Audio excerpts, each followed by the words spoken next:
Here we are. Another, I don't know, another white dude with a chin beard, I guess. Here to bring up some more Commander Magic the Gathering stuff. Yeah, I have been doing a lot of research into this, and I'm not doing this in any sort of mass editing style. No, I want to keep this one kind of bare bones. So here we are. Commander is fun. There are many things that make Commander incredibly accessible to a lot of people. First thing we're going to talk about, out of the multiple subjects I have to talk about, is allowing proxies amongst your friend group. You agree with people th- printing out their own cards to play because you don't have maybe $55 to spend on a Mondrak Glory Dominus for a deck because this economy is rather tough. As long as you're printing out a proxy and you're not trying to sell it to a store, you're good. You're good. Not that I'd hope anybody would be selling proxies to stores. There was an incident with a polluted Delta back in 2016 at a store in Windsor, Ontario, in which a store was sold 4 polluted Deltas that were fake.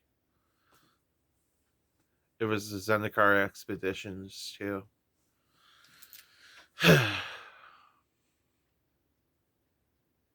It wasn't me that sold them that. No, it was someone else. It's kind of gross though. So, why do I bring up the proxy discussion and why is it the first thing I bring up? Well, the proxy discussion is actually integral to most of the other subjects I have to bring up, such as politics. There's having the cardboard equivalent of nuclear warfare, the cardboard Cold War, and there's still more than just that. So, we're going to talk about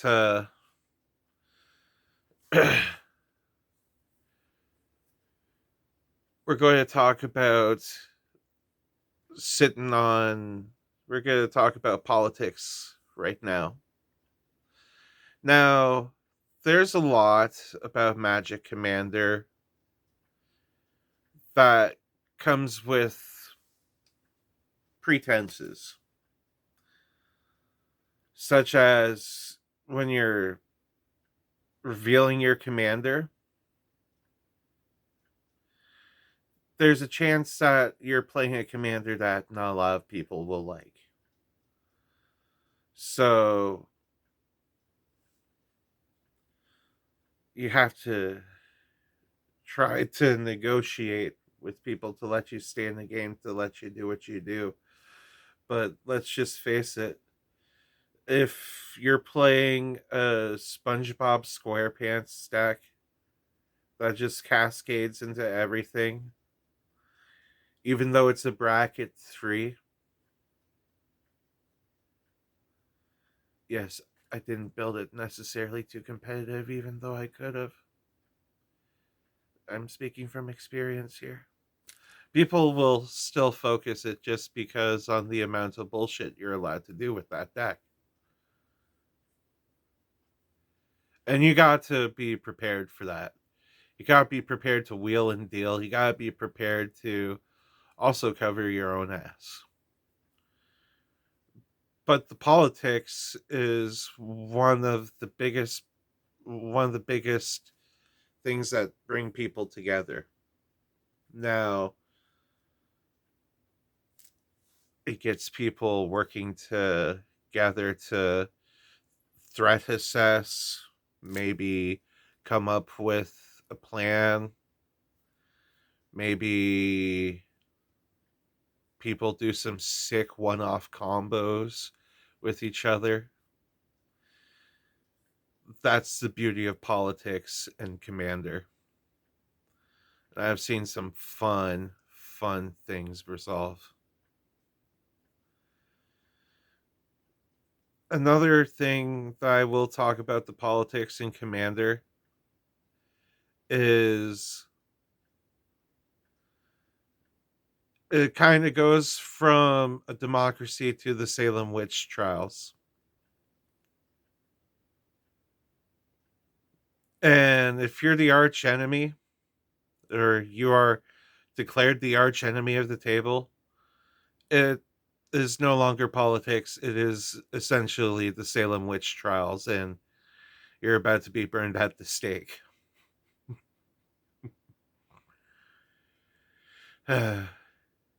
Which is why I don't see myself necessarily playing SpongeBob at my table that much anymore, but it's okay. It's okay. Now let's talk about some of the other things. Sitting on nukes. As I brought up that first thing, the the proxies, the proxies give your opponents the ability to take that arch enemy role from you. And here we are at the sitting on nukes part. What I mean by metaphorically sitting on nukes is everybody has access to all cards in the game with the allowing of proxies in your playgroup. Sure, you don't need to use proxies when you go to a store. I don't necessarily run proxies myself. However, I did just set a Marvin Murderous Mimic with me in it. So I might proxy that and I might put that in a few decks just for shits and giggles because it's my face on a card. But I digress. It gives people access to cards such as Urza, High Artificer, the One Ring. Also gives them access to a bunch of cards that like are very scarcely available, such as the Sonic the Hedgehog secret layers. I got the real thing, but my friends printing it does not bother me. They get to play it too.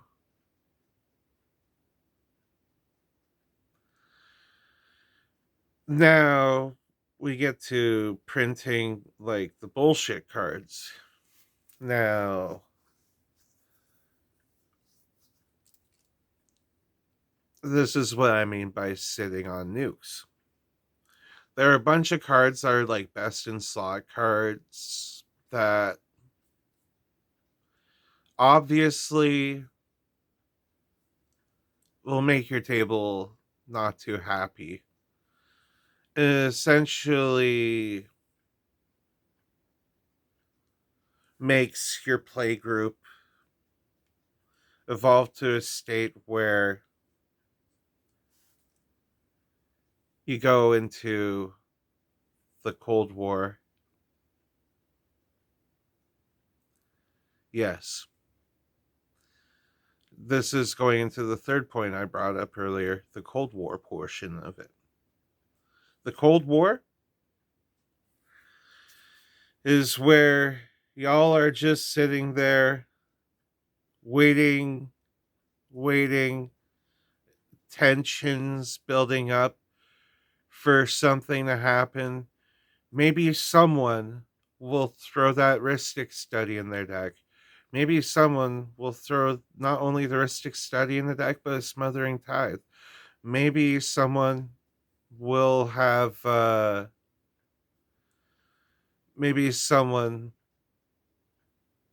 will have dropped that Ugin from Tarkir Dragonstorm. That's way too bullshit. And there you go. Somebody just dropped the first nuke. That's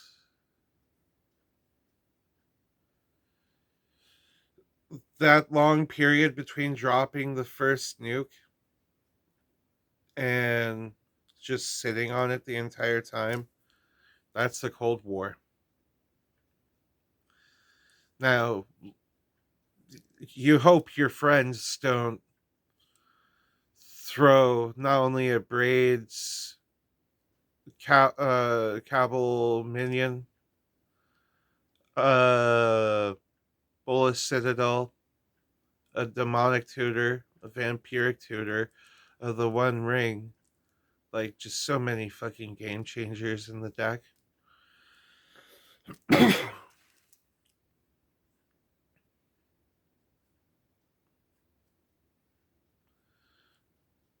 You try to avoid that as much as possible in your play group, because then CEDH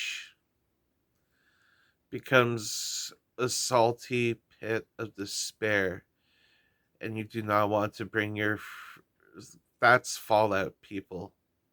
That's nuclear fallout. CEDH is nuclear fallout. Now, granted, if I really wanted to, I would play it because that Pro Tour money looks really, really fine. But first and foremost, with the whole proxy discussion, print what you like. Just be careful with it. You have been essentially handed Willy Wonka's chocolate factory by just pressing Control P.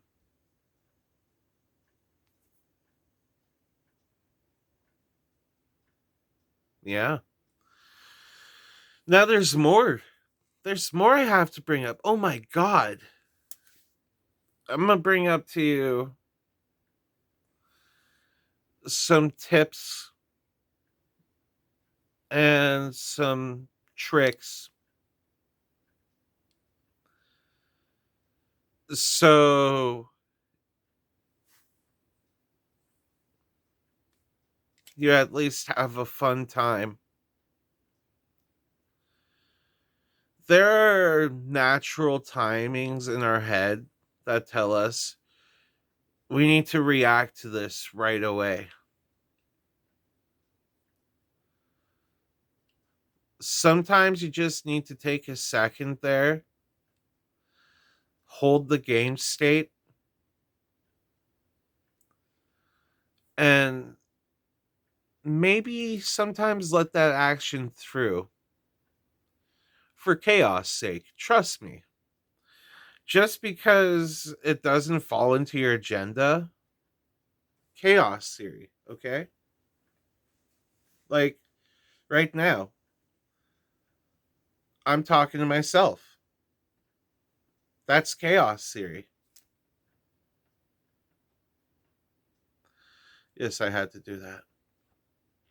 Um Another tip. Hold on a second. Woo. I'm not editing this video. You're getting the bare minimum. Not bare minimum. You're getting the bare bones of me right now. Here's another fun tip. Say you have an action that's going to benefit you, but you could give that action to, say, another target opponent. Bargaining chip. Bargaining chip. Say you're about to sign in blood. Yeah. You could offer that sign in blood to someone else. Because it's target player draws 2 cards and loses 2 life. And why bring up sign in blood as a very specific example? It could essentially be a dark contract between you and someone to like hold a peace bond for 2 life and 2 cards. Ain't that fun? And plus, it contributes to that whole chaos theory. And now, this third tip is one of my most cherished tips when it comes to Commander. Make a spectacle of it. Not in a negative way, but in a positive way. Because it raises Commander from a tabletop board game to a tabletop RPG. And it very much is one of the reasons why Commander is such a beloved format of Magic the Gathering, and what I think is the most beloved format, because this initially started as a fan made format. It essentially becomes like a condensed game of Dungeons and Dragons, almost. And that's why that third tip is so important. Now, I got one more tip. One more tip, and this is quite possibly one of the biggest tips. Just because you have the keys to the Lamborghini doesn't mean you always have to drive that thing full speed.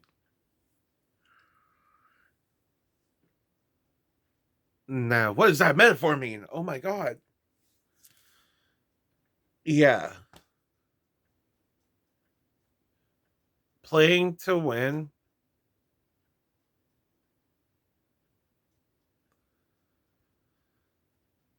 is okay, but don't do it in a manner that is not only fast and painful, but also boring and show offy. Because if people see you being a dick with that Lamborghini, they're gonna be like, ugh, wow. But if people see that Lamborghini pull up and it's just chilling, maybe got some good music going, they're gonna be like, ah, that's a good Lamborghini driver. And not one of those fast douchebags that go, yeah, take that. So here we are at the end of the video. Thank you for being here. Thank you for taking the time to listen to me talk about Commander. Some big points about Commander. And yeah, some tips. Welcome to Commander synopsis by Devin. Have a great day. Don't forget to drink your water, like, comment, and subscribe. And I do have a partnership, w.gg. Use code Daddy Juice. Maybe they'll send me more free shit.